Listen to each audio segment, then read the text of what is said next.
Sir, ज्वालामुखी के मझीण में जो है सांसद का कार्यक्रम हुआ था, उस दौरान जो है भाजपा के नेता यहाँ से रविंद्र रवि ने जो है बहुत से कटाक्ष किए थे और ये भी कहा था कि जो जल जीवन मिशन के नलके लग रहे हैं उसमें विधायक से पहले परमिशन ली जाए, उसके बाद जो है जनता का नलके लगाए जाए। देखिए, भारतीय जनता पार्टी के लोग क्या बोलते हैं मैं इसमें कोई बॉदर नहीं करता हूँ ज़्यादा। मेरी जवाबदेही जो है वो ज्वालामुखी की जनता के लिए, मतदाताओं के लिए है। मैंने जो भी ज्वालामुखी की जनता के साथ वादे किए हैं, चाहे चुनाव के समय में किए हैं, चुनाव से पहले किए हैं, चुनाव के बाद किए हैं, हर एक वादे को अमली जामा पहनाना मेरा नैतिक कर्तव्य है और अगले चुनाव से पहले मैं जो है उनको जो है वो अमली जामा पहनाऊं। वो क्या बोलते हैं क्या नहीं बोलते हैं इसके बारे में मैं कोई ज़्यादा टिप्पणी नहीं करना चाहता। जहां तक आप जल जीवन मिशन की बात कर रहे हैं, ये इनके समय में जल जीवन मिशन का जो है वो एक स्कीम जो है वो गवर्नमेंट ऑफ इंडिया की चली। इन्होंने ये तो स्कीम बना दी कि हर घर में नल होगा, लेकिन जल कहाँ है? इनसे ये पूछो कि जल कहाँ है। इन्होंने जो है नलके तो हर घर में लगा दिए उस वक्त, लेकिन पानी तो बढ़ाया नहीं। पानी तो वही है, सोर्स तो वही है, उतना ही पानी है। अब एक घर में अगर 10 नलके लग जाएंगे और 10 नलों में पानी नहीं आएगा तो पानी कहाँ से उपलब्ध होगा? हमने जो है इसलिए थोड़ा सा रिस्ट्रिक्ट किया था कि एक घर में एक नल हो, लेकिन उसमें माकूल वाटर आए, उसमें पानी आए। अगर पानी आएगा तो एक नलका भी उतना ही पानी दे सकता है जितने 10 देंगे या 20 देंगे। तो इसलिए हमने जो है थोड़ा सा रिस्ट्रिक्ट किया था कि ज्यादा नलके लगाने की बजाय पानी लोगों को उपलब्ध हो, अच्छा स्वच्छ जल पीने का उपलब्ध हो, और ऐसा हमने प्रयास किया। हमने जो है पिछले साल जो है लगभग 10 ट्यूबवेल, मिनी ट्यूबवेल जो है वो लगाए हैं। जिन स्कीमों की वो बात कर रहे थे कि ये मैंने ये स्कीम दी, वो स्कीम, उनमें पानी नहीं है। हमने भीमगोडा में 2 ट्यूबवेल लगाए और हमने सिल में 2 ट्यूबवेल लगाए, हमने और दूसरे क्षेत्रों में ट्यूबवेल लगाए। हमने पानी बढ़ाने की कोशिश की है, प्रयास किया है, और जैसे जैसे पानी हमारे क्षेत्र में बढ़ता जाएगा हम लोगों को जो है वो नलके लगाते जाएंगे। सर, 2022 के चुनाव में उन्होंने कहा है कि गलती कर दी है विधानसभा के लोगों ने, और आज के समय में हिमाचल की 68 विधानसभा से सबसे लास्ट में है ये विधानसभा क्षेत्र विकास कार्यों को लेकर। उनकी सोच है ये, उनका जो लेवल है वो, उसके ऊपर मैं कुछ नहीं बोलना चाहता, क्योंकि मैंने पहले भी कहा था कि उनको कम दिखाई देता है। उन्होंने शायद ऑपरेशन भी करवाया आंखों का, तो शायद उससे थोड़ी नजर बड़ी होगी। मैंने पीछे भी कहा था क्योंकि चश्मा लगा के, पर चलो इतना जरूर है कि अब उन्होंने चश्मा लगाना छोड़ दिया है। लेकिन मैं भगवान से प्रार्थना करता हूं कि उनको विकास दिखाई देना चाहिए, उनकी आंखें ठीक रहनी चाहिए। हमारे बड़े भाई हैं और बड़े भाई की आंखें ठीक रहनी चाहिए, चुस्त दुरुस्त रहनी चाहिए, ताकि उनको हमारा जो है विकास दिखाई दे। उनको दिखाई नहीं दे रहा है 92 करोड़ रुपए से सुख आश्रय बन रहा है इतना बड़ा, उनको दिखाई नहीं दे रहा है उनके स्कूलों की बिल्डिंगें बन रही हैं। जो क्षेत्र उनका क्षेत्र था, जो थुरल का क्षेत्र होता था 20 साल पहले, जब वो विधायक होते थे, मंत्री होते थे, देरा से पहले वो वहां के मंत्री थे, यहां से मंत्री थे, विधायक थे, उस क्षेत्र में तहसील हमने दी मझीन में, उस क्षेत्र के स्कूल के भवन हमने बनाए, उस क्षेत्र में कॉलेज हमने बनाया, कॉलेज का इतना बड़ा भवन बन रहा है, सड़कों के लिए हमने इतना पैसा दे दिया, इतनी बड़ी बड़ी स्कीमें ज्वालामुखी में हमने जो है वो दे दी हैं। 100 करोड़ रुपए से ज्वालामुखी का सुंदरीकरण हो रहा है, मुख्यमंत्री महोदय ने पिछले बजट में कहा है। अभी सिधौड़ा पत्तन के लिए 35 करोड़ रुपए का ब्रिज बन रहा है। तो ऐसी बड़ी बड़ी कई स्कीमें हैं जो शायद उनको दिखाई ना देती हो, पर मैं तो यही कहूंगा कि आप जो है वो इन चीजों को देखें। आप नहीं देखेंगे, ज्वालामुखी की जनता देख रही है, और मेरी जवाबदेही ज्वालामुखी की जनता के लिए, ना कि किसी व्यक्ति विशेष के लिए। तो मेरा वो क्या बोलते हैं क्या नहीं बोलते हैं इसमें मैं ज्यादा बीच में नहीं जाना चाहता। भारतीय जनता पार्टी के वो प्रत्याशी रहे हैं, मेरे साथ उन्होंने चुनाव लड़ा है। विरोध करना उनका स्वभाव है, विरोध करना उनकी पार्टी ने उनको सिखाया हुआ है, वो विरोध करते रहे। मेरा मकसद है काम करना। जनता ने मुझे अपना विधायक बनाया, अपनी रहनुमाई करने का मुझे अवसर दिया है। मैं जनता की सेवा करता रहूंगा और जनता के दरबार में 2027 में जाऊंगा। क्या क्या मैंने किया है, क्या नहीं किया है, मैं सारी चीजें जनता को बताऊंगा। निर्णय जनता करेगी। तो बोला सर, 6 सड़कों के जो फट्टे लगा दिए गए उसमें विधायक ने अपना नाम जबरदस्ती डलवाया है बोला, और वो पैसा रिवर्ट करके बोला नदौन भेज दिया है। एक पैसा भी हमारे चुनाव क्षेत्र से किसी भी चुनाव क्षेत्र में यहाँ से तब्दील नहीं हुआ। अगर वो ये चीज जो है वो कहीं पे भी रिकॉर्ड में ये साबित कर देंगे कि ज्वालामुखी विधानसभा क्षेत्र का, न केवल सड़कों का, किसी भी विभाग का सिंगल पैसा अगर कहीं से यहाँ से डाइवर्ट हो गया है तो मैं राजनीति छोड़ दूंगा। अदरवाइज उनको राजनीति छोड़ देनी चाहिए, लोगों को गुमराह नहीं करना चाहिए, झूठ नहीं बोलना चाहिए उनको। वो लोगों को झूठ बोल के 20 साल तक विधायक रहे हैं, लोगों को गुमराह करके विकास नाम की उन्होंने एक ईंट नहीं लगाई है इस क्षेत्र में। अगर लगाई है तो बताए ना।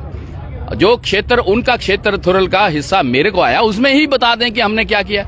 इतनी बड़ी सड़क जो चीड़ मक्कड़ नालियां 7.25 करोड़ रुपए की मैंने दी उनके क्षेत्र में, उस क्षेत्र में जो उस वक्त उनका थुरल का क्षेत्र होता था। पीडी स्कूल के लिए भवन हमने दिया, मझीन के लिए भवन हमने दिया, मझीन में कॉलेज हमने बनाया, मझीन में तहसील हमने बनाई, वेटनरी हॉस्पिटल हमने बनाए, हमने जो है वो सिहोर वाला का पुल बनाकर जो है जनता को समर्पित किया। इतने बड़े बड़े काम हमने किया है, अब उनको नहीं दिखाई दे रहा तो मेरा कोई कसूर नहीं है। सर, मनरेगा को लेकर लगातार कांग्रेस प्रदर्शन कर रही है। कल मुख्यमंत्री महोदय अनशन पर भी बैठे थे, लेकिन नेता प्रतिपक्ष जयराम ठाकुर जी कह रहे हैं कि अनशन के नाम पर जो है कांग्रेस सरकार नोटिस। देखिए, भारतीय जनता पार्टी की केंद्र में सरकार है। भारतीय जनता पार्टी गलत चीज जो केंद्र की सरकार अगर कोई थोपना चाहती है हिंदुस्तान की जनता के ऊपर, तो वो कैसे उस चीज को सही साबित करेंगे? वो तो विरोध ही करेंगे। लेकिन हकीकत में जो मनरेगा यूपीए की सरकार ने हिंदुस्तान के नागरिकों को एक रोजगार की गारंटी दी थी, अपने घर द्वार पर रोजगार दिया था, उसकी हत्या की जा रही है। धीरे धीरे उसका जो है वो हत्या करने का प्रयास किया जा रहा है, उसमें कट लगाए जा रहे हैं, उसकी स्कीम की जो आत्मा है उसको चेंज किया जा रहा है। तो इस तरीके से इस जो ये स्कीम, महत्वाकांक्षी स्कीम जो मनरेगा होती थी, जिसके जरिए जो है वो हमारी माताएं बहनें, हमारे नौजवान, हमारे बुजुर्ग जो है गांव में रोजगार प्राप्त करते थे, उससे वो छीना जा रहा है ताकि वो लोग जो हैं वो दर दर की ठोकरें खाएं, भटकते रहें। क्योंकि एकदम अगर किसी स्कीम को बंद करते हैं तो हाहाकार मच जाती है। तो वो धीरे धीरे, मैंने कहा ना अभी स्पीच में भी कि वो वेंटिलेटर पर रख रहे हैं स्कीम को, और वेंटिलेटर जिस दिन हट जाएगा उस दिन हत्या हो जाएगी। तो ऐसा प्रयास जो है वो जनता के साथ कर रहे हैं ताकि जनता जो है वो चिल्लाए ना और उनको पता भी ना लगे कि हमने किस तरीके से हत्या की है, स्लो पॉइजनिंग के जरिए। यूजीसी पर क्या कहेंगे सर? सुप्रीम कोर्ट ने स्टे लगाई है। ये पार्टी का मामला है, इसमें जब तक पार्टी प्रतिक्रिया नहीं देगी मैं इस पे कुछ नहीं बोलूंगा। सर, बिजली स्मार्ट मीटर का विरोध लगातार जारी है हिमाचल। ये भी पार्टी का ये है। बिजली स्मार्ट मीटर का कोई वैसे तो कोई मेरे हिसाब से कोई ज्यादा विरोध नहीं होना चाहिए। जैसे आप मोबाइल में चिप डालते हैं, मोबाइल को रिचार्ज करवाते हैं, उसी पैटर्न पे है। थोड़ा सा लोगों को जागरूक करने की आवश्यकता है। कई बार क्या होता है, लोग जो है ये बोलते हैं कि हमारा जो है बिल जो है वो हमने 2 बल्ब लगाए हैं और बिल हमारा जो है 5,000 रुपये आ गया। जब आपका चार्ज जो चिप जो है चार्ज 100 रुपए की होगी तो 100 रुपए चलेगी। लोगों को सुविधाएं भी हैं। अगर छोटा मोटा लोगों को लग रहा है कि हमें नुकसान हो रहा है, तो लोगों को सबसे बड़ी सुविधा यह है कि जितने से आप चार्ज करेंगे, चिप को चार्ज करेंगे, उतनी बिजली आप यूज कर पाएंगे। इसको लोगों को जागरूक करने की आवश्यकता है। मुझे लगता है धीरे धीरे लोग जागरूक हो जाएंगे और इन चीजों की, क्योंकि आज मॉडर्नाइजेशन का जमाना है। पहले जब मोबाइल आया था, जब कंप्यूटर आया था हिंदुस्तान में, जब स्वर्गीय प्रधानमंत्री राजीव गांधी जी कंप्यूटर लेकर आए तो यही भारतीय जनता पार्टी ये बोलती थी कि जी बेकारी हो जाएगी, देश में बेकार हो जाएंगे लोग, ये हो गया वो हो गया। आज वही बोलते हैं कि डिजिटल इंडिया होनी चाहिए, डिजिटल इंडिया होनी चाहिए। तो किसी भी चीज की जो अच्छाई है वो कुछ समय के बाद पता लगता है, जब उस चीज को हम यूज करते हैं। सर, अपने संबोधन में आपने कहा था कि 6 महीने से 1 साल, अगर 6 महीने के बाद 1 साल के बाद आप ज्वालामुखी का स्वरूप बदल देंगे, सर कैसे बदलेंगे? क्या देखिए, हमारे बहुत सी महत्वाकांक्षी जो स्कीमें हैं वो अभी पाइपलाइन में हैं, डीपीआर हमारी बनी है। जैसे मैंने कहा कि 10 करोड़ रुपया हमारे पास जो है वो बड़ौली से लेके जो है देरियां तक आ गया। जितनी हमारी एनएच के साथ लेग्स हैं उनको ठीक करने के लिए आ गया। जो हमारा बाईपास से शहर को अंदर कनेक्टिविटी है, शहर टू शहर, उसमें जो है उसके लिए वो पैसा आ गया हुआ है। 100 करोड़ रुपया मुख्यमंत्री महोदय ने जो है वो बजट का प्रावधान पिछली बार अनाउंसमेंट की थी ज्वालामुखी शहर के सुंदरीकरण की, उसमें हमें 35 करोड़ रुपया जो है उसमें भी मिल चुका है। बड़ी जल्द उसका भी भूमि पूजन हो जाएगा। कई ऐसे हमारे पुल हैं बड़े बड़े ब्यास नदी के ऊपर, जैसे सिधौड़ा पत्तन है, अमतर है, उन पुलों का भी पैसा हमारे पास आ गया हुआ है। हमारा सुख आश्रय का देखो कितना बड़ा 92 करोड़ रुपए से काम लगा हुआ है। डे बोर्डिंग स्कूल का काम हमारा लगा हुआ है। हमारे मझीन कॉलेज के भवन का काम लगा हुआ है। हमारे डिग्री कॉलेज ज्वालामुखी के भवन का काम लगा हुआ है। खुंडिया में साइंस लैब का काम लगा हुआ है। सारे स्कूलों में हमारे बिल्डिंग्स के काम लगे हुए हैं। सड़कों की नवाड़ की सैंक्शनें हमारी आ गई हैं। पीने के पानी की हमने व्यवस्था को सुधारने के लिए हमारी जो सैंक्शनें आ चुकी हैं। अब उन सारी चीजों को हम अमली जामा पहना रहे हैं और जिनके हमने ठेके कर दिए हैं उनको भी हम ठेकेदारों को विभाग के जरिए कर रहे हैं कि जल्द से जल्द इन कामों को किया जाए। और जिनके अभी ठेके नहीं हुए हैं उनको भी हम अगले 2-3 महीने के अंदर अंदर ठेके देकर जो है वो कंप्लीट करने का प्रयास करेंगे, ताकि उन पे जो है वो काम जो है एग्जीक्यूशन जो है वो स्टार्ट हो जाए।